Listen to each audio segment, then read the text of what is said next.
which we focus on. Yeah. Okay, thank you.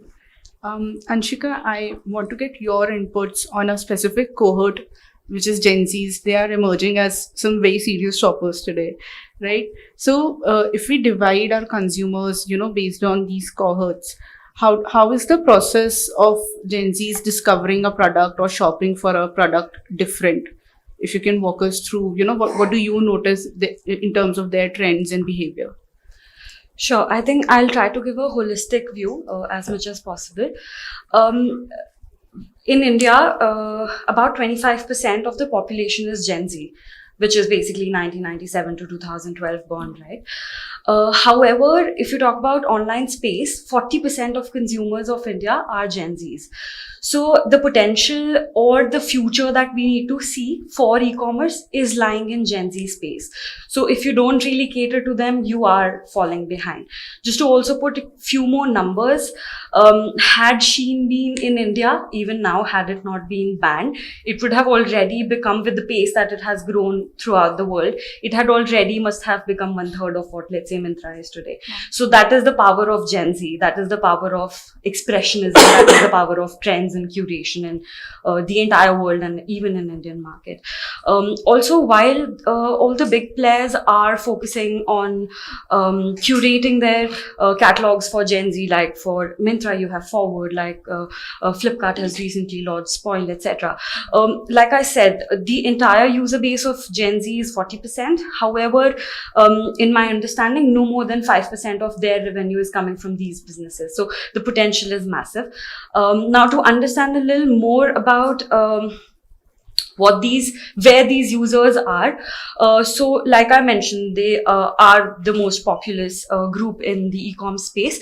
Also, as per recent study, roughly about 38% of users, Gen Z users, are spending 3.8 to 4.2 hours a day on online. It could include your social media apps, your apps, purchasing apps, so on and so forth. So like Abhinav was also mentioning, influencer marketing is really a key lever, right?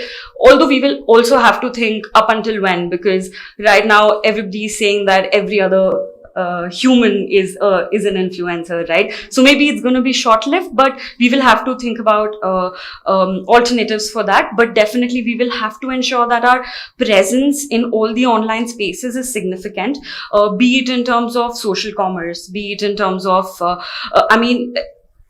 I know all the D2C brands or all the platforms market their products on Meta and Google, but we need to rethink if those are the only places that we need to, because there's also a study which says that while the amount of time that Gen Zs are spending on, let's say, online is high, at the same time, their adoption to multiple apps is higher in comparison to millennials. While millennials would, let's say, on an average, spend their time on 5 or 6 apps, Gen Zs are doing that more, right? So maybe we were thinking as an industry that Snapchat is dying for that matter, right? But maybe not.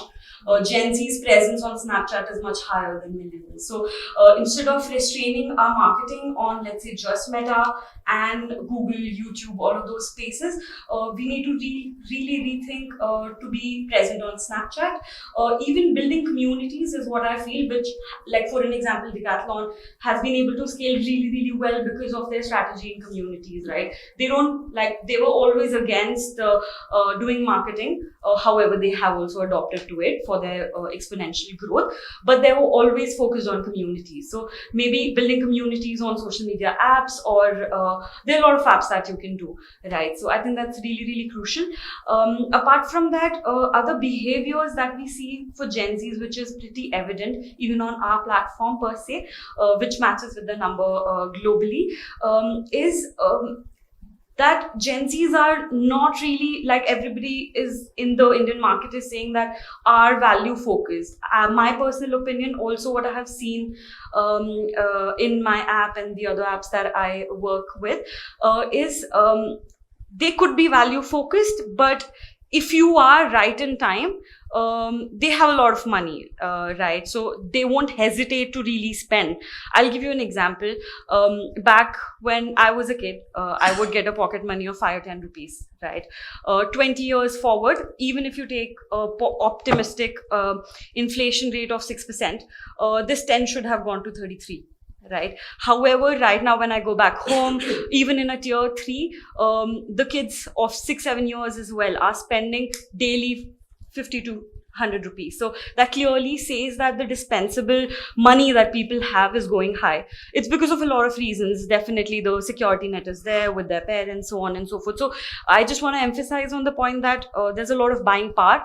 Maybe we're not utilizing that enough. Maybe we're focusing too much on value segment. We need to move away and also think about the white spaces that are available in the market. And truthfully, it is working wonders for us. We have just stepped into that area. All we have to ensure is that Gen Z stays and stands for expressionism. They really present themselves in what they believe because of the circumstances they have really originated from, right? So give them the expression, give them what they're looking for, and they would give you the money that you want. So I think that's what I would